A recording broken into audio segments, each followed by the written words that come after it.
स्थानीय संस्कृति जीवित रही उस काल में, और वो स्थानीय संस्कृति जीवित रहने के कारण आज जिस हम भाषाई एकता की बात कर रहे हैं उस समय उसकी कोई व्यवहारिक कठिनाई नहीं थी, क्योंकि हम शंकर जी के यदि पूरे देश के भ्रमण को देखते हैं, जब वो 4 मठों की स्थापना करते स्थायी रूप से दिखाई देते हैं, तो प्राकृत और पाली और संस्कृत और अन्य उस समय की भाषाएं के लिए उनके शास्त्रार्थ का विषय भी हुआ करती थी।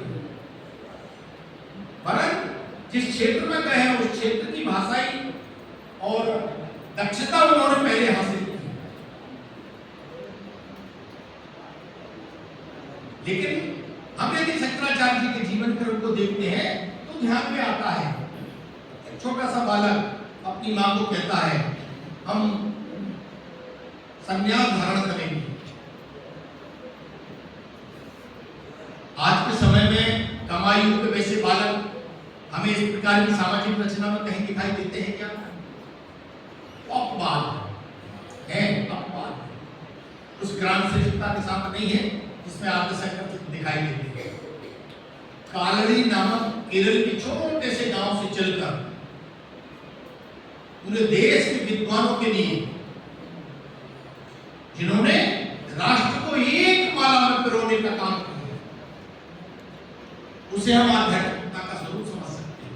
अब किसी भी भाषा को, किसी भी जाति को, किसी भी पद पर हो, यदि राष्ट्र को हमने सर्वोपरि रखा तो न केवल व्यक्तिगत जीवन का साफल्य है, जिस समाज में हम रहते हैं, जिस मनुष्यता और जीव जगत कल्याण की बात हम करते हैं, वैश्विक विश्व के कल्याण की जब हम बात करते हैं, विश्वमानव की हम जब बात करते हैं, सब तो मानवभद्रा की हम विचार चेतना को लेकर चलते हैं, वह शंकराचार्य जी प्रैक्टिकल रूप में दिखाई देते हैं। वो प्रकृति ने उनको एक और जहां आध्यात्मिक चेतना थी, वहां समाज रचना की विकृतियों से जागरण के भी अवसर पैदा किए। यदि हम शंकराचार्य जी के जीवन को पढ़ते हैं तो ध्यान में आता है कि गंगा स्नान के लिए जब वो जा रहे हैं तो एक बार एक सफाई करने वाला कर्मचारी, जिसे हम अंतर समाज का आज कहते हैं, बार छूता है। तो तीसरी बार नहाने जाते, चौथी बार फिर क्रोधित होते तो वो कहता है केवल चामड़े का वेदांत जीवन में अवतार में रखा है क्या? ये चामड़े का क्रिया नहीं, वह झूठ की जो बात आज हम करते हैं,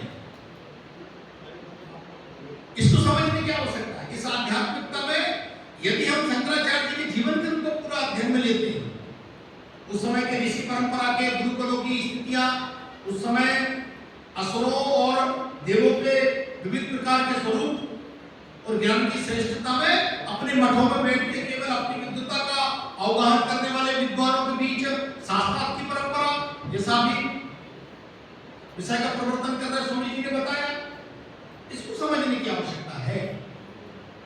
तो शंकराचार्य जी का जीवन केवल आध्यात्मिक रचना का नहीं रहा, केवल भाषाई रचना का नहीं रहा। भारत के बारे में क्या कहा जाता है आध्यात्मिक जगत में? यदा यदा ही धर्मस्य तदा भागवत। जब जब आवश्यकता होती है कोई ना कोई शक्तियां और इस देवभूमि में जन्म लेती है, तो तत्कालीन समय में बुद्ध के प्रभाव से समाज की बदल गई रचना में शुद्धता का पवित्र लाने के लिए और आध्यात्मिक और वेदांत का गौरव बढ़ाने के लिए, खुशबू लाने के लिए शंकराचार्य जी का अवतरण हुआ। तो वो परंपरा आज भी जीवित है। हम और आप शंकराचार्य परंपरा को कितना जानते हैं? कोई शंकराचार्य जी रीवा में आ गए, हमने उनके दर्शन कर लिए, उनकी वेशभूषा देख ली, उनकी दिनचर्या का क्रम देख लिया, इतने से हम शंकराचार्य को देख पा रहे। शंकराचार्य परंपरा की जीवन रचना को देखने के लिए हमें उसमें एंटर होना पड़ेगा, अंदर जाना पड़ेगा, तब समझ में आएगा। किसी एक भाषण, किसी एक बात, किसी एक रचना से शंकराचार्य परंपरा को समझना जरा कठिन है।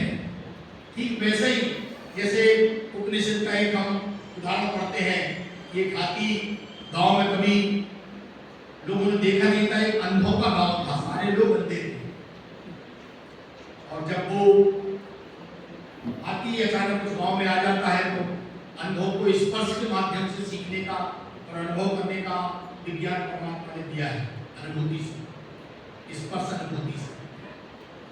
तो एक कोई सूंड पकड़ता है, कोई पेड़ पकड़ता है, कोई कान पकड़ता है, कोई पैर पकड़ता है, उसको उस आकार का हाथी समझ में आता है। लेकिन हाथी का ना वो आकार है ना प्रकार है। कथा कहती है हाथी का अपना आकार प्रकार है, खुली आंखों से उसको समझा जा सकता है। ऐसे ही आद्य शंकराचार्य को आज हमारे अध्ययन में स्वाध्याय में लेने की आवश्यकता है। जब हम लेंगे तब शंकराचार्य परंपरा का ज्ञान होगा। मैं विश्वविद्यालय का कुलगुरु हूँ, हम अनुमान कर सकते हैं हमारे पास बहुत सी ऐसी पांडुलिपियां हैं जो अन्य विश्वविद्यालय में नहीं हुआ। लेकिन अभी पिछले वर्ष मुझे श्रृंगेरी पीठ जाने का अवसर आया। श्रृंगेरी पीठ शंकराचार्य मठ में जब मैं उनके पुस्तकालय को देखने गया, 1 घंटे का समय था, हम सोचा इतने में पुस्तकालय को कुछ देखने का अवसर मिल जाएगा। 2.5 घंटे में हम उसके 5% हिस्से को देख पाए। इतनी उनकी पांडुलिपियां वहां रखी हुई है, उनके ट्रांसलेशन रखे पाली और इन भाषाओं में। लेकिन और सबसे बड़ी बात, बहुत सुंदर तरीके से, आधुनिक तरीके से उन्होंने उसको कंप्यूटर और लैपटॉप पर भी अपलोड कर रखा है। आप उससे नहीं पढ़ सकते, देख सकते हैं। सुधारने के लिए बहुत अच्छा स्थान हो सकता है। तो हम सबको कहीं ना कहीं अपने देश के गौरव को, जो भी एक शब्द राकेश जी ने दिया, भारतीय ज्ञान परंपरा, भारतीय ज्ञान का परंपरा, अच्छे कपड़े पहनना, अच्छा भोजन करना, अच्छे मकान में रहना, एसी और अन्य कल्चर की अनुभूति में जीना नहीं है। भारतीय ज्ञान परंपरा केवल और केवल इंद्रियों का निग्रह करते हुए साधना के सुफल में रहना है। जब हम उसमें रहेंगे तब ज्ञान का आविर्भाव होगा, तब कोई शारदा मां हमको आशीष देने के लिए प्रवृत्त होगी। मुझे लगता है आज के विषय पर हमारे मुख्य वक्ता यहाँ विराजित हैं, विषय रखेंगे।